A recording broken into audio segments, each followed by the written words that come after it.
ये लो बिटिया। स्कैनर दे दीजिए अंकल जी, मैं पेमेंट कर देती हूँ। वो क्या होता है? आपको स्कैनर नहीं पता क्या होता है? स्कैनर बोले तो यूपीआई, मतलब डायरेक्ट आपके बैंक में पैसे चले जाएंगे फोन द्वारा। अरे नहीं नहीं मेम साहब, हम गरीब आदमी हैं, हमारे पास ये सब नहीं है। हम कहता तुम पैसा कैश दे दो, कैश। अंकल जी कैश तो हमारे पास नहीं है। एक्चुअली हम ना कैश कैरी नहीं करते, और आज के टाइम पे कौन ही कैश कैरी करते हैं। सब तो पेटीएम, फोन पे, गूगल पे यही सब यूज करते हैं। मुझे लगा आपके पास भी होगा। अब हम पेमेंट कैसे करें आपको? बिटिया देखो, हम गरीब आदमी हैं, 2 वक्त की रोटी बहुत मुश्किल से कमा के खाते हैं बेटा। और हमारे ये बैंक का हमें लफड़ा नहीं पता, हम नहीं जानते। हमें तो नगद है तो नगद दे दो हमें मेम साहब, बहुत मेहरबानी होगा आपका। ओहो अंकल जी, अगर तो हम लेकर आए नहीं है, अभी तो मैंने आपको बताया। कोई बात नहीं, प्रॉब्लम की बात नहीं है। हम एक काम करते हैं, हम ना यही आसपास रहते हैं, मैं आते जाते कभी आपके पैसे फिर दे जाऊंगी।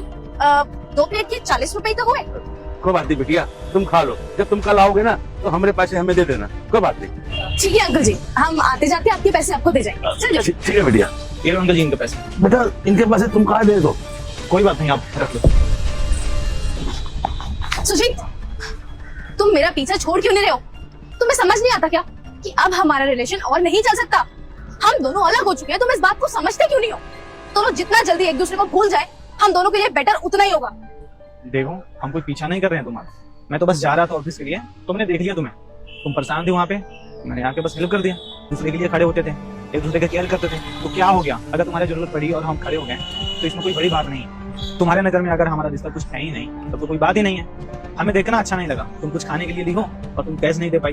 तुम तो आदत नहीं थी ना कैश रखने की, क्यों ना खुश रहो। देखो हमारे वजह से तुम्हारी जिंदगी में कुछ प्रॉब्लम नहीं आएगी, ये मेरा पक्का वादा है, ठीक है? ध्यान रखो। सुजीत, क्यों है? तुम अभी तक गुस्सा हो मुझसे? हम क्यों गुस्सा होंगे भला? देखो तुम भी अपने लाइफ में खुश हो तो हम भी ठीक ठाक है, कोई दिक्कत नहीं। मुझे इग्नोर मत करना। जो भी इस वीडियो को लाइक करके सब्सक्राइब करेगा उसका घर में 2 घंटा के बाद खुशखबरी आएगा। यकीन नहीं है तो एक बार करके देख लो, और हाँ, जाते जाते कमेंट में जय श्री राम लिख देना। मैं नहीं हूँ खुश तुम्हारे बिना। मैं बहुत कोशिश करती हूँ खुश रहने की, तुमसे अलग रह के मैं दुखी ना रहूं, मैं बहुत सोचती हूँ, लेकिन मुझसे नहीं हो रहा है। हर पल तुम्हारी याद आती है, मेरे दिमाग में हमेशा तुम रहते हो। मैं तुम्हें नहीं भूल पा रही हूँ। हाँ मैं मानती हूँ कि हमारी लड़ाई हुई थी किसी स्टूपिड सी बात पर, लेकिन उस लड़ाई को लेके पिछले 6 महीने से हम लोग एक दूसरे से लड़ रहे हैं। हम लोग कहीं घूमने जाते हैं तो ऐसा लगता है जैसे जबरदस्ती भेजा है।